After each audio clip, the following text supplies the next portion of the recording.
আমরা যুদ্ধের প্রস্তুতি নেই, যুদ্ধ করার জন্য নয়, বরং যুদ্ধ এড়ানোর জন্য, এমন মন্তব্য করেছেন সেনা প্রধান জেনারেল ওয়াকারুজ্জামান। তিনি বলেন, শক্তিশালী প্রতিরক্ষা ব্যবস্থা ছাড়া কার্যকর পররাষ্ট্রনীতি বাস্তবায়ন সম্ভব নয়। প্রতিরক্ষা খাত নিয়ে সেনা প্রধান বলেন, দেশের আমদানি রপ্তানি সমুদ্র পথ নির্ভর হওয়ায় নৌবাহিনীর সক্ষমতা আরও বাড়ানো জরুরি। একই সঙ্গে বিমান বাহিনীর আধুনিকায়নেরও প্রয়োজন।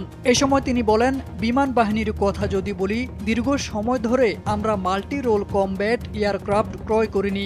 যদি কক্সবাজার বা চট্টগ্রাম এলাকায় আমাদের পর্যাপ্ত আকাশ প্রতিরক্ষা সক্ষমতা থাকত, তবে হয়তো এই রোহিঙ্গা সংকট সৃষ্টি হতো না। আন্তর্জাতিক প্রসঙ্গ টেনে তিনি বলেন, ইরান, যুক্তরাষ্ট্র বা ইসরায়েল সংশ্লিষ্ট উত্তেজনা এবং হরমুজ প্রণালীর মতো গুরুত্বপূর্ণ অঞ্চলের সংকট সরাসরি জ্বালানি সরবরাহে প্রভাব ফেলছে।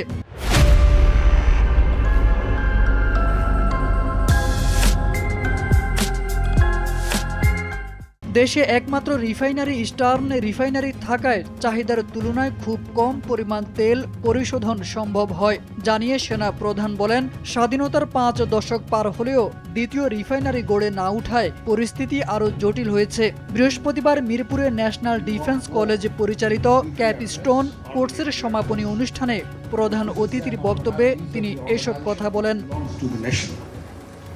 And you have every right to intervene, to inquire